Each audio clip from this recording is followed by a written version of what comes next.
Hello everyone, welcome to my YouTube channel. In this lecture, we are going to discuss about TCP connection termination. Technically बात करने से पहले let's understand कि connection properly terminate करना ज़रूरी क्यों होता है. Let's understand it with an example. Suppose हम अपने किसी टॉपिक पर गॉसिप करना चाह रहे थे, तो हमने अपने किसी फ्रेंड को फ़ोन किया. हमने अपनी गॉसिप पूरी की और फ़ोन रख दिया. अब यहाँ सपोज़ करो उस गॉसिप पर आपका फ्रेंड कुछ व्यूज़ देना चाह रहा होगा. उसने सोचा कि पहले आप बात कंप्लीट करो, उसके बाद वो बोलेगा. पर आपने क्या किया, अपनी बात पूरी बोलकर फ़ोन ही रख दिया. तो क्या ये सही बात है? जी नहीं, बिल्कुल गलत है. आपको इतना सेल्फिश नहीं होना चाहिए. तो वैसे ही नेटवर्क में भी होता है. जब हमें सर्वर से कुछ एक्सेस करना होता है, तो हम एक्सेस करने के बाद जब टर्मिनेट करते हैं सेशन को, तो हमें सर्वर के लिए वेट करना चाहिए कि कहीं ऐसा तो नहीं कि सर्वर के पास अभी भी कुछ रेलेवेंट डेटा बचा है जो वो हमें भेजना चाह रहा है. चलो अब टेक्निकली बात करते हैं. Suppose there is a client, उसको सर्वर से कुछ डेटा एक्सेस करना था. कनेक्शन इस्टेब्लिश हुआ और आफ्टर रिसीविंग डेटा क्लाइंट ने अपनी साइड से ही कनेक्शन टर्मिनेट कर दिया, बिना ये सोचे कि शायद जो डेटा मुझे एक्सेस करना था वो अभी पूरा आया भी है या नहीं, जिससे क्या होगा, डेटा लॉस्ट होगा. या फिर तो डेटा जो अभी इन ट्रांजिट होगा वो नहीं आ पाएगा, या फिर स्टिल सर्वर के पास कुछ रेलेवेंट डेटा बचा होगा जो वो मुझे भेजना चाह रहा होगा, लेकिन क्योंकि मैंने अपनी तरफ से टर्मिनेट कर दिया है कनेक्शन को, तो वो डेटा वो भेज नहीं पाएगा. So this is called asymmetric release which leads to loss of data. इसलिए हमें सिमेट्रिकली रिलीज़ करना चाहिए कनेक्शन को. मतलब दोनों साइड के कनेक्शन को हमें सेपरेटली ट्रीट करना चाहिए और दोनों से ही पूछना चाहिए कि टर्मिनेशन करवा रहे हैं तो म्यूचुअल टर्मिनेशन होना चाहिए. And each side should release connection separately, जिससे डेटा का लॉस नहीं होता, जो कि असिमेट्रिक के केस में हो रहा था. Closing a connection is a 4-वे हैंडशेक, बिकॉज हमारे पास दो एंड पॉइंट्स हैं और हमें दोनों एंड पॉइंट को इंडिपेंडेंटली टर्मिनेट करना है. दोनों एंड पॉइंट में से कोई भी एंड पॉइंट रिक्वेस्ट कर सकता है टर्मिनेशन के लिए.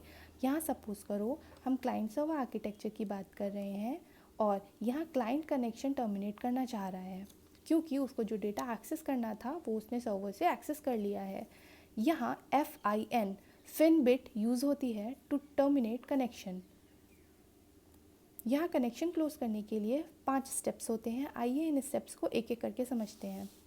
Step 1 is fin from client.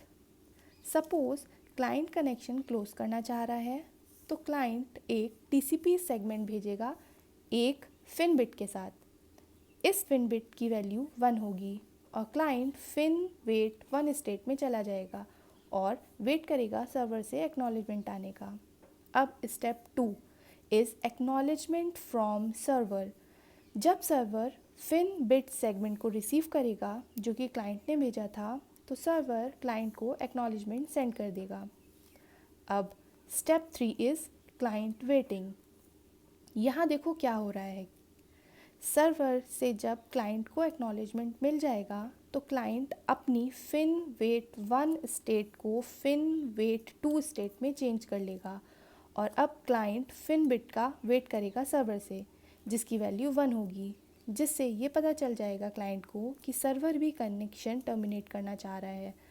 अब स्टेप 4 होगा fin from server.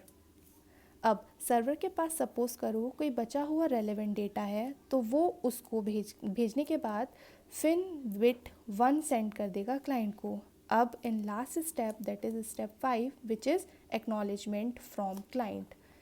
When client receive fin bit from server, तो क्लाइंट सर्वर को एक्नॉलेजमेंट भेजता है कि yes I got your fin bit.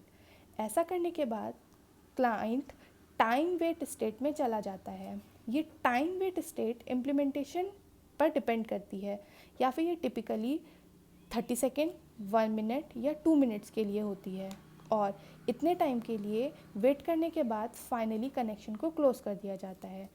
जो भी रिसोर्सेज रिजर्व होते हैं क्लाइंट साइड में, including port number, buffer etcetera, उन सबको रिलीज़ कर दिया जाता है. Hope you like this video. If you have any doubt, you can ask me in comment section and please subscribe to my channel. Thank you for watching.